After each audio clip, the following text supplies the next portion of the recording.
Salam sejahtera, salam lestari dan salam Malaysia Madani kepada pensyarah kursus kami, Dr. Heidi bin Muhammad Karsan dan kepada sesiapa yang menonton rakaman video persembahan kami. Ingin rasa memakan kari cendawan batang keladi. Girang rasa tidak terperi bertemu doktor yang baik budi. Sekalung penghargaan kepada Dr. Heidi kerana telah membimbing kami dalam menyiapkan kerja kursus ini. Pada hari ini, kami akan membentangkan tugasan 3 iaitu penganjuran apresiasi karya bagi kursus BMNB 3283 Sastera Kanak-kanak dalam Pendidikan Bahasa Melayu. Tak kenal maka tak cinta. Nama diberi Lau Jui. Ahli kumpulan saya terdiri daripada Xiao Tianmeng, Mona dan Chong Chia Chi. Soalan yang diberi dalam tugasan ini adalah berdasarkan karya yang dihasilkan dalam tugasan 2 iaitu penghasilan karya, menilai hasil karya tersebut secara efektif dari aspek gaya penulisan dan gaya penceritaan serta struktur karya dan pemikiran penulis. Jadi, ini merupakan isi kandungan bagi persembahan kami pada hari ini. Pertama sekali, kami akan melihat kepada sinopsis bagi karya yang dihasilkan oleh Mona yang bertajuk Rahsia Pulau Cahaya. Seterusnya, berdasarkan cerita pendek ini, kami akan menganalisis dari pelbagai aspek iaitu tajuk pembincangan yang kedua kami, gaya penulisan. Ketiga, kami akan menerangkan gaya penceritaan yang diaplikasikan dalam cerita tersebut. Keempat, kami akan melihat kepada struktur karya bagi cerita Rahsia Pulau Cahaya. Dan akhir sekali, pemikiran penulis juga akan kami terangkan dalam persembahan ini. Setelah mempertimbangkan pelbagai unsur, cerita Rahsia Pulau Cahaya telah dipilih bagi persembahan kumpulan kami pada hari ini. Pemilihan cerita Rahsia Pulau Cahaya dan pembinaan karya ini dipengaruhi oleh beberapa pertimbangan yang meliputi yang pertama sekali ialah daya tarik tema dan juga latar.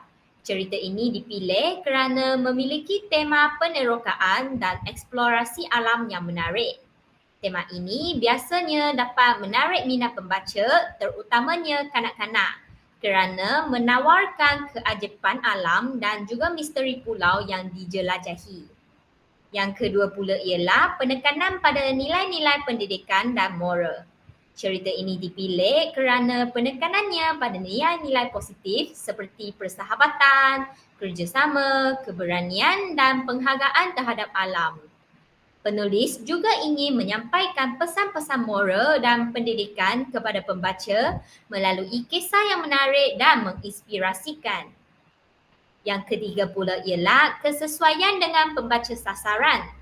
Cerita ini dapat sesuai dengan kanak-kanak yang berusia 7 tahun hinggalah ke 12 tahun. Tema penerokaan dan persahabatan ini menjadi narik bagi anak-anak sehingga membantu mereka membangunkan minat terhadap membaca. Yang keempat pula ialah potensi individu. Keempat pula ialah potensi untuk pengembangan watak. Penulis tertarik untuk mengembangkan watak-watak utama dalam cerita ini. Penerokaan di Pulau Cahaya telah memberi kesempatan untuk pertumbuhan dan perubahan watak yang dapat menjadi pusat cerita yang menarik. Yang kelima ialah tujuan hiburan dan pendidikan. Pembinaan karya ini bertujuan untuk menghibur pembaca sambil menyampaikan pesan moral dan pendidikan yang bermanfaat. Penulis juga ingin mencipta cerita yang tidak hanya menarik tetapi ia juga memotivasikan pembaca untuk memikir nilai-nilai kehidupan yang penting. Dengan mempertimbangkan faktor-faktor di atas, penulis dapat merancang cerita Rahsia Pulau Cahaya dengan pembinaan yang tepat untuk mencapai tujuan khusus. Termasuknya memberikan hiburan yang bermakna dan menyampaikan pesan-pesan positif kepada pembaca. Pertama sekali, marilah kami melihat kepada tajuk perbincangan yang pertama iaitu sinopsis bagi cerita Rahsia Pulau Cahaya. Cerita Rahsia Pulau Cahaya merupakan sebuah kisah penerokaan kanak-kanak di Pulau Cahaya. Mereka menjelajahi keindahan alam, membuat rakit untuk menyeberangi sungai dan menemukan gua tersembunyi. Di dalam gua tersebut, mereka menemukan sebutir permata yang bersinar terang yang membawa mereka pada suara misteri yang mengungkapkan rahsia pulau itu, iaitu persahabatan antara mereka. Dengan keberanian dan kerjasama, mereka mengungkapkan rahsia itu dan pulang dengan pengajaran tentang persahabatan dan menjaga alam. Baiklah, setelah melihat kepada sinopsis cerita, kami akan melihat kepada gaya penulisan yang telah pun diaplikasikan dalam cerita Rahsia Pulau Cahaya. Gaya penulisan karya kreatif merujuk kepada cara menulis sesuatu karya yang melibatkan perkara yang ditulis dan berkaitan dengan teknik menulis.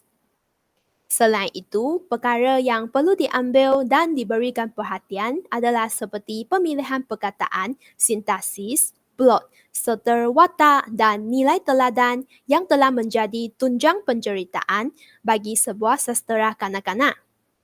Gaya penulisan ini kebiasaan akan berubah-ubah dengan berdasarkan subjek dan juga sudut pandangan. Gaya bahasa ialah susunan perkataan yang digunakan oleh penulis untuk menyampaikan idea dan perasaan serta fikiran dan maksud dalam karyanya. Penulis yang bertanggungjawab memilih kosakata yang sesuai dengan keadaan dan penceritaan serta menggunakan perkataan pilihan dengan wajah dan berhati-hati. Maklumat penulis untuk menghasilkan karya perlu menggunakan kosakata yang betul, mudah, tepat dan ringkas serta sopan, tidak bergaya bahasa keterlaluan kerana kanak-kanak tidak berupaya menggambarkan keadaan tersebut. Kepentingan gaya bahasa adalah supaya pembaca dapat memahami maksud perkataan dan ayat yang ingin disampaikan oleh penulis. Bukan itu sahaja, pembaca juga dapat memahami jalan cerita dan unsur-unsur lain dalam buku cerita. Tambahan pula, penggunaan bahasa yang mulia juga mendorong pembaca untuk membina pemahaman yang lebih mendalam tentang cerita. Dalam cerita Rahsia Pulau Cahaya, penulis telah memilih perkataan yang mudah difahami oleh kanak-kanak. Penggunaan perkataan dan ayat adalah sesuai dengan tahap murid, iaitu antara umur 7 hingga ke umur 12. Seterusnya, penulis juga telah memaparkan pembinaan ayat yang mantap, iaitu merangkumi 4 jenis pola ayat yang mendominasikan pengolahan ayat, iaitu frasa nama tambah frasa nama tambah frasa kerja, frasa nama tambah frasa adjektif dan juga frasa nama tambah frasa sendinama. Ayat yang digunakan juga adalah jelas dan mudah difahami oleh pembaca yang berusia kecil. Aspek ilustrasi memainkan peranan yang amat penting dalam menyampaikan sesebuah penceritaan. Ilustrasi adalah paparan visual yang dipersembahkan dengan melalui bentuk lukisan, gambar dan karya seni yang lain. Fungsi ilustrasi dalam sesebuah karya adalah untuk menjelaskan sesuatu perkara dengan dibantu melalui satu persembahan visual dalam bentuk grafik. Bukan itu sahaja, penggunaan ilustrasi adalah digunakan untuk menerangkan ataupun menghiasi sesuatu karya. Dengan bantuan visual, tulisan tersebut lebih mudah untuk difahami oleh pembaca. Bukan itu sahaja, ilustrasi juga dapat meningkatkan kefahaman pembaca terhadap gaya tersebut. Ilustrasi-ilustrasi memperlihatkan keindahan pulau persaudaraan dan alam di sekitarnya dengan detail dan menarik. Gambar-gambar pantai pasir putih, hutan hijau dan sungai yang mengalir membantu pembaca untuk membayangkan dengan lebih jelas tentang setting cerita dan menciptakan atmosfer yang mendalam. Bukan itu sahaja, ilustrasi-ilustrasi yang digunakan oleh penulis juga telah menggambarkan watak-watak utama cerita, iaitu Amir, Aina dan juga Mei Ling dengan ekspresi wajah mereka dan postur tubuh mereka yang sesuai dengan kepribadian dan perasaan mereka dalam cerita tersebut. Ini dapat membantu pembaca untuk lebih terhubung dengan watak-watak tersebut dan memahami perjalanan emosional yang mereka alami pada masa tersebut. Tambahan pula, ilustrasi juga dapat menggambarkan peristiwa-peristiwa yang penting dalam sesuatu cerita, seperti pembuatan rakit, menjelajahi hutan, dan juga menemukan gua yang tersembunyi. Jadi, gambar-gambar ini dapat memberikan visualisasi yang kuat dan juga aksi dan pertaulangan yang dialami oleh watak-watak utama dalam cerita. Setelah melihat kepada gaya penulisan, kami akan melihat kepada gaya penceritaan yang diaplikasikan dalam cerita Rahsia Pulau Cahaya. Teknik penulisan atau teknik penceritaan adalah satu kaedah yang membantu penulis dalam membina dan mengembangkan cara ceritanya.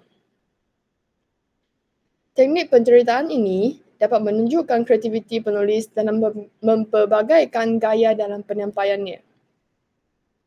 Teknik penceritaan ini berfungsi untuk memberi panduan kepada penulis untuk mempersembahkan karyanya agar menjadi lebih malas segar. Teknik penulisan adalah kaedah yang tersusun dan susun atau tersebut amat penting dalam proses penulisan kreatif. Antara teknik penceritaan termasuklah dialog, monolog, pemirian, naratif, imbas kembali dan imbas muka. Pertama sekali, penulis telah menggunakan teknik pemerian. Penulis menggunakan teknik pemerian untuk menggambarkan dengan lebih terperinci tentang latar, watak dan situasi dalam cerita tersebut. Sebagai contoh, di bab-bab awal, penulis menggambarkan keindahan alam Pulau Cahaya dengan kata-kata yang hidup yang membolehkan pembaca untuk membayangkan pemandangan yang indah ini dengan lebih jelas. Bukan itu sahaja, teknik pemerian ini juga digunakan untuk memperkenalkan watak-watak utama seperti Aina, Amir dan juga Mei Ling dengan memberikan deskripsi yang mencakup penampilan fizik, sifat dan juga minat mereka. Seterusnya, penulis juga telah pun menggunakan teknik pertuturan dengan membiarkan watak-watak utama untuk berbicara dengan melalui dialog. Dialog ini tidak hanya digunakan untuk memajukan plot, tetapi juga adalah untuk mengungkapkan pemikiran, perasaan dan juga kepribadian watak masing-masing. Contohnya, dialog antara watak-watak telah pun mengungkapkan kegaguman mereka terhadap alam dan juga keingintahuan mereka tentang lingkungan sekitar dan hubungan persahabatan antara mereka yang begitu erat. Tambahan pula, penulis menggunakan teknik imbasan untuk membawa pembaca terlibat langsung dalam pengalaman watak. Dengan menjelaskan tindakan, emosi dan persepsi watak, pembaca dapat merasakan penggembaraan dan penemuan bersama-sama dengan mereka. Sebagai contohnya, penulis menggambarkan bagaimana watak-watak terpesona ketika mereka melihat burung-burung unik atau merasa tegang saat memasuki gua tersembunyi.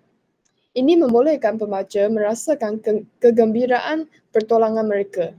Setelah melihat kepada gaya penceritaan, kami akan melihat kepada struktur karya yang diaplikasikan oleh penulis dalam cerita Rahsia Pulau Cahaya. Jadi di sini jelaslah bahawa kita dapat melihat terdapat 9 unsur dalam struktur karya, iaitu yang pertama tema dan persoalan, yang kedua watak dan perwatakan, yang ketiga karya, yang keempat struktur ceraka, yang kelima latar, keenam bahasa, ketujuh plot, ke-8 sudut pandangan dan yang akhir sekali adalah nilai dan pengajaran. Tema merupakan pusat penceritaan ataupun dikenali sebagai pokok persoalan dan makna yang terpenting di dalam sesebuah karya. Tema juga adalah jawapan kepada aspirasi dan juga hasrat penulis. Persoalan pula merupakan perkara sampingan ataupun isi yang lebih kecil yang berkaitan dengan tema. Jadi, tema besar ialah pusat penceritaan dan tema kecil adalah persoalan. Tema utama cerita ialah persaudaraan dan persahabatan. Watak-watak utama memperlihatkan hubungan yang erat dan saling mendukung satu sama lain selama petualangan mereka di Pulau Persaudaraan. Mereka belajar bahawa kebersamaan dan saling percaya adalah kunci untuk mengatasi rintangan. Seterusnya, tema yang kedua ialah keharmonian dengan alam. Cerita ini menyoroti pentingnya menjaga keharmonian dengan alam dan menghargai keindahan alam serta keanekaragaman alam. Watak-watak utama iaitu Amir, Aina dan Mei Ling telah belajar untuk menghormati dan menjaga lingkungan sekitar mereka semasa mereka meneroka di Pulau Cahaya. Bukan itu sahaja, mereka juga menunjukkan nilai-nilai kepedulian terhadap alam. Manakala persoalan karya pula adalah konflik dengan alam. Watak-watak utama dihadapkan pada berbagai tentangan dan juga rintangan sesaat mereka menjelajahi alam liar di Pulau Cahaya. Jadi, mereka haruslah belajar untuk beradaptasi dan juga bertahan dalam keadaan yang tidak dapat dijangka. Persoalan yang kedua ialah misteri dan penemuan. Persoalan misteri yang terungkap di dalam gua tersembunyi memicu ketegangan dan rasa ingin tahu bagi watak-watak. Mereka harus mengatasi ketakutan dan ketidakpastian saat mereka mencari jawapan atas rahsia yang tersembunyi di pulau tersebut. Baiklah, seterusnya marilah kita melihat kepada watak dan perwatakan. Di sini watak dikenali sebagai objek atau pelaku yang diperankan dalam sesebuah karya sastra sama ada manusia, binatang atau benda. Manakala perwatakan pula merujuk kepada gambaran dan sifat yang dimiliki oleh watak tersebut. Gambaran dan sifat-sifat ini boleh dilihat daripada aksi ataupun dialog yang digarapkan oleh penulis. Watak yang pertama ialah Amil. Amil adalah seorang yang bersemangat dan juga penuh dengan inisiatif. Dia merupakan penggerak utama dalam kumpulan mereka tersebut. Dia juga sering kali mencetuskan idea-idea untuk menyelesaikan sesuatu masalah ataupun mengatasi rintangan. Dia juga penuh dengan keyakinan dan keberanian dan sentiasa menjadi sumber inspirasi bagi yang lain dan memimpin dengan contoh dalam situasi-situasi yang sulit. Walaupun begitu, Amil juga boleh menjadi sensitif dan peduli terhadap perasaan orang lain dan sentiasa bersedia untuk membantu orang lain dan juga menyokong rakan-rakannya dalam apa jua sahaja situasi. Watak yang kedua ialah Aina. Aina adalah seorang yang penyayang dan peka terhadap alam. Dia memiliki cinta yang mendalam terhadap alam dan haiwan-haiwan. Sering kali menyatakan kekagumannya terhadap keindahan alam di sekelilingnya. Selain itu, Aina juga dikenali kerana kecerdasannya dan ketekunannya. Dia sentiasa mencari pengetahuan baru dan ingin belajar dari pengalaman baru yang dialaminya. Aina juga memiliki sifat kepimpinan yang kuat, terutamanya apabila hal menjadi sukar atau terdapat konflik di antara rakan-rakannya. Dia mampu membawa keseimbangan dan membantu menyelesaikan masalah. Watak yang ketiga pula ialah Mei Ling. Mei Ling merupakan seorang yang ramah dan riang. Dia sering menjadikan sumber keceriaan dalam kumpulan tersebut. Mei Ling mempunyai kecenderungan untuk melihat sisi positif dari segala situasi dan sentiasa berusaha untuk mencipta suasana hati yang ceria.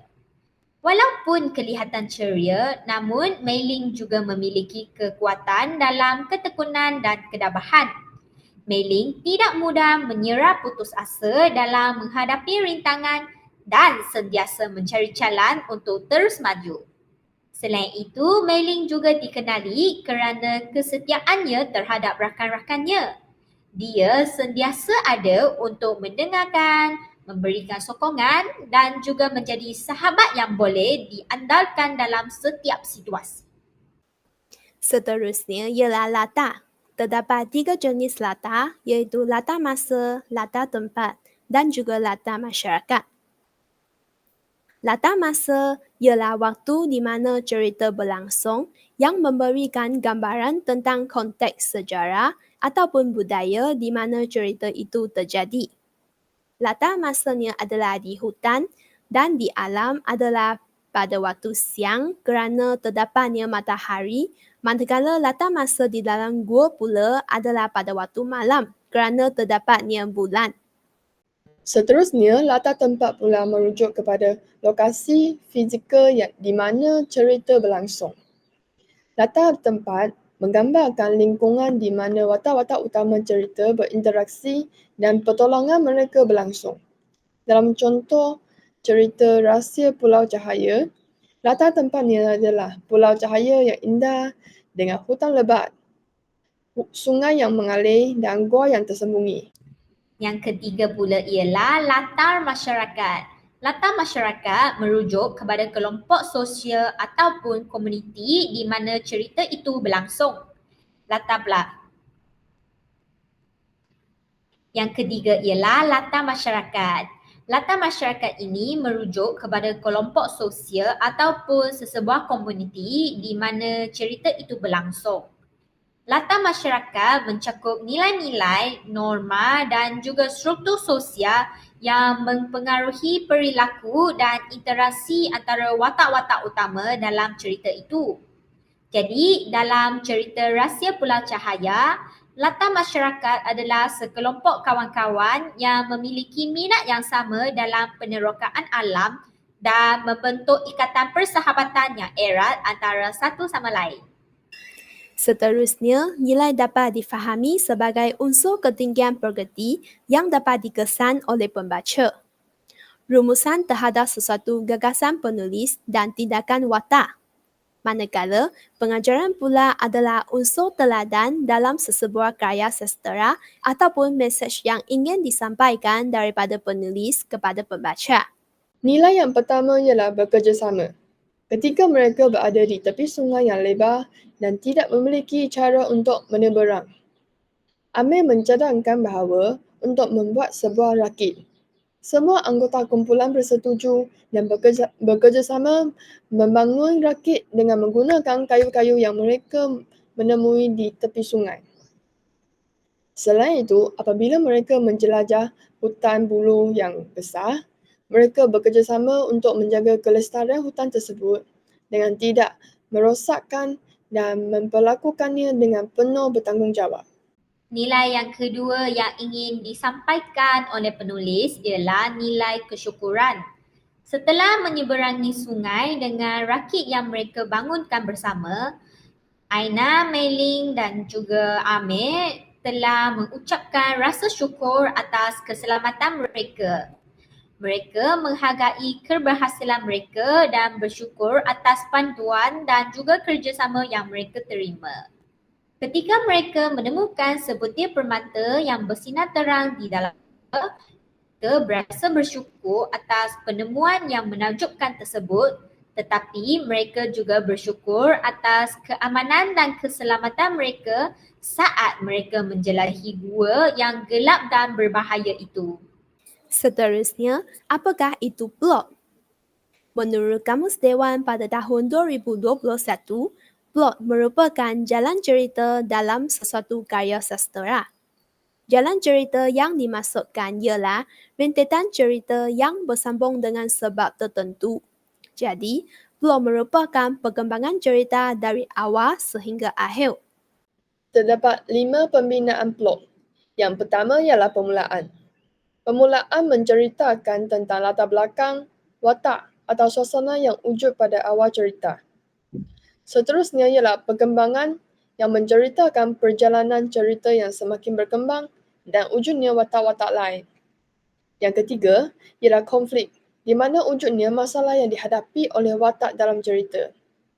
Seterusnya ialah klimaks, di mana masalah yang wujud tadi telah berjaya diselesaikan. Dan akhir sekali ialah peleraian, iaitu pengakhiran cerita sama ada diakhiri dengan kisah gembira atau duka. Plot permulaan ini mengenalkan pembaca kepada watak-watak utama iaitu Mei-Ling, Amir dan juga Aina dan latar belakang cerita. Seterusnya, plot ini juga menunjukkan watak-watak utama yang memutuskan untuk melakukan perjalanan ke Pulau Cahaya. Mereka merencanakan penerokaan mereka dan mulai perjalanan mereka ke pulau yang indah itu. Kedua adalah plot perkembangan. Watak-watak utama dihadapkan pada rintangan pertama iaitu sungai yang lebar yang telah pun memisahkan mereka dari tujuan mereka. Mereka harus menemukan cara untuk menyeberangi sungai tersebut. Konflik berlaku apabila watak-watak utama menemukan gua tersembunyi di pulau. Mereka menemukan sebutir permata yang bersinar terang dan mendengar suara yang mengungkapkan rahsia pulau tersebut. Klimaks bagi cerita Rahsia Pulau Cahaya pula ialah watak-watak utama bekerjasama untuk memahami makna sebenarnya dari rahsia tersebut. Mereka menyedari bahawa persahabatan dan nilai-nilai hidup yang mereka temukan dalam perjalanan mereka adalah harta yang paling penting dan berharga. Dan akhirnya, peleraian ialah watak-watak utama telah pulang ke rumah dengan membawa pelajaran berharga tentang persahabatan, kerjasama dan juga penghargaan terhadap alam. Mereka berasa puas dengan pengembaraan mereka dan bersiap sedia untuk menghadapi petualangan berikutnya. Tajuk yang kelima ialah pemikiran penulis bagi cerita Rahsia Pulau Cahaya. Pertama sekali, penekangan pada nilai-nilai positif. Penulis menekankan dan menggariskan nilai-nilai positif seperti persaudaraan, kerjasama, keberanian, kesyukuran, penghargaan terhadap alam, baik hati dan kasih sayang. Tujuannya ialah untuk menginspirasi pembaca dengan nilai-nilai ini dan membangunkan pemahaman mereka yang lebih baik tentang betapa pentingnya nilai-nilai tersebut dalam kehidupan harian. Seterusnya, pemikiran penulis yang kedua yang ingin disampaikan ialah hubungan manusia dengan alam. Penulis juga ingin menyoroti hubungan yang harmoni antara manusia dengan alam dengan menggambarkan keindahan alam di Pulau Cahaya dan interaksi yang penuh kasih sayang antara watak-watak utama dengan alam serta binatang di sekitarnya. Penulis ingin mengajak pembaca untuk mempertimbangkan pentingnya untuk menjaga dan menghormati alam sekitar yang indah ini. Cerita Rahsia Pulau Cahaya memiliki kekuatan yang signifikan dalam mempengaruhi pembaca muda dari segi sosial emosi, intelek dan juga psikomotor. Berikut adalah penerangan mengenai kekuatan cerita tersebut. Yang pertama sekali ialah sosial emosi kanak-kanak. Pertama sekali, penekanan pada persaudaraan dan juga kerjasama. Cerita ini menekankan nilai-nilai persaudaraan, kerjasama dan saling membantu antara watak-watak utama. Ini dapat membantu mereka untuk membangunkan emosi pembaca dengan memberikan contoh yang positif tentang hubungan antara manusia. Yang kedua ialah pesan-pesan moral yang disampaikan. Melalui penerokaan mereka, cerita ini menyampaikan pesan-pesan moral seperti keberanian, kesyukuran dan penghargaan terhadap alam. Pesan-pesan ini dapat mempengaruhi perasaan dan sikap pembaca dengan memberikan inspirasi dan nilai-nilai yang baik. Yang seterusnya ialah kekuatan intelek. Pertama sekali, eksplorasi alam dan pengetahuan. Cerita ini mengenalkan pembaca pada keindahan alam dan keanekaragaman hayati melalui deskripsi pulau dan hutan yang dilejahi oleh watak-watak. Ini dapat merangsang rasa ingin tahu pembaca tentang alam dan lingkungan sekitarnya. Yang kedua ialah pengembangan watak. Melalui perjalanan watak-watak utama, pembaca dapat melihat perkembangan dan pertumbuhan watak yang kompleks. Ini dapat membantu mengembangkan pemikiran kritis dan pemahaman tentang perkembangan watak dalam sebuah cerita. Yang ketiga ialah kekuatan psikomotor. Pertama sekali adalah imajinasi dan kreativiti. Cerita penerokaan ini dapat merangsang imajinasi dan kreativiti pembaca, terutamanya dalam membayangkan penerokaan di alam sekitar yang rahsia. Yang kedua ialah respon fizik terhadap narasi. Beberapa agenda dalam cerita seperti pembuatan rakit atau menjelajahi gua dapat membangkitkan respon fisik yang melibatkan gerakan dan tindakan mental. Hal ini dapat membantu melatih keterampilan psikomotor pembaca. Dengan kekuatan-kekuatan ini, cerita Rahsia Pulau Cahaya memiliki potensi untuk memberikan pengalaman membaca yang menyeluruh dan bermakna kepada pembaca muda. Cerita ini tidak hanya menghiburkan tetapi juga mengajar nilai-nilai penting, merangsang pemikiran kritis dan merangsang imajinasi serta kreativiti mereka. Kalau berjalan, dah sampai ke batas. Kalau berkayuh, dah sampai ke pulau. Kalau mendaki, dah sampai ke puncak. Kita telah sampai kepada penghujung bicara. Baiklah, itu sahaja pembentangan kumpulan kami pada hari ini. Segala salah dan silap mohon dimaafi. Sekian, terima kasih.